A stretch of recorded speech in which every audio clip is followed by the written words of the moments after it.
5 years ago, in the bustling heart of Tokyo, a woman named Yumi made a choice most of us would never dare.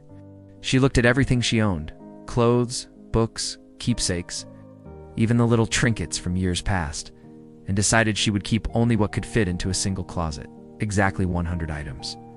No more, no less.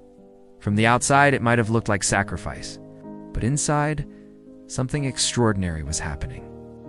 Today, Yumi lives in a smaller home filled with less stuff, yet she feels richer than ever before. She has more money in the bank, more time for the people she loves, and more peace in her everyday life. She describes it as the first time she has truly felt wealthy, not because of what she owns, but because of what she no longer carries. Her story forces us to ask a deeper question.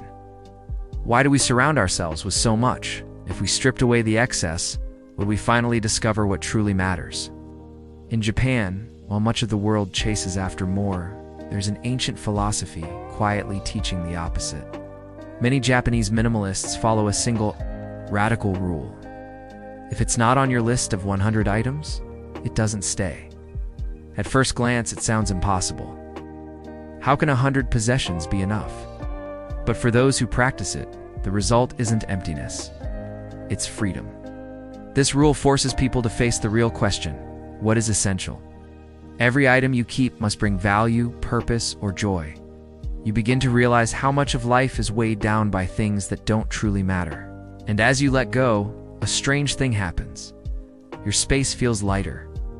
Your mind becomes clearer, and your days are no longer dictated by the constant pressure to acquire more.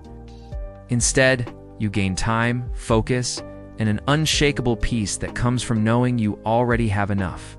Minimalism isn't about deprivation. It's about liberation. When you remove the noise of excess, you create room for what genuinely matters. The Japanese see this as a kind of art, balancing aesthetics and functionality in perfect harmony. Every object serves a purpose, every space feels intentional, and life slows down enough for you to actually savor it.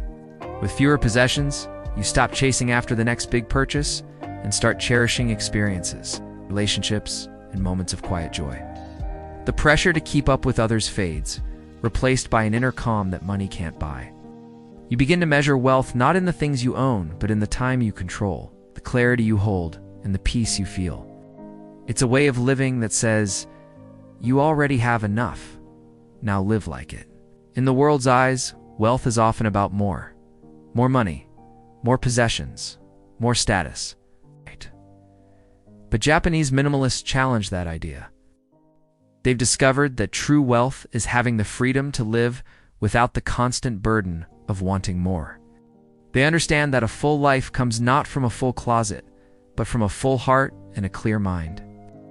When you spend less on things you don't need, you open up resources for experiences that last a lifetime. Travel, learning, creating, connecting, these become your new treasures. And as you stop measuring your life in what you can hold, you start measuring it in what you can feel. That's the shift minimalism invites. From accumulation to appreciation, from ownership to meaning.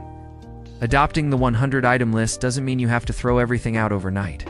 The Japanese approach is gentle but intentional. Start with one space, your desk, your wardrobe, your bookshelf. Ask yourself, does this truly add value to my life? If it doesn't, let it go. The goal isn't restriction, it's freedom. Track what you own, make a list, reflect on it regularly. Minimalism isn't a one-time purge, it's a lifestyle of constant clarity. Over time, you'll see your surroundings become lighter, your decisions easier, and your mind calmer. And with each step, you'll feel yourself moving closer to a life filled not with clutter, but with the things and people that matter most.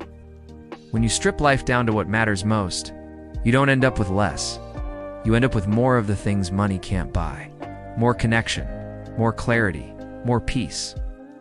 This is the quiet truth Japanese minimalism whispers. You don't need more to be more. The 100-item list is more than a rule. It's an invitation. An invitation to redefine wealth, to reclaim your time, and to realign your life with what truly matters. Because in the end, it's not the size of your home or the number of your possessions that defines you. It's the richness of your experiences, the depth of your relationships, and the freedom you feel every day you wake up knowing you already have enough.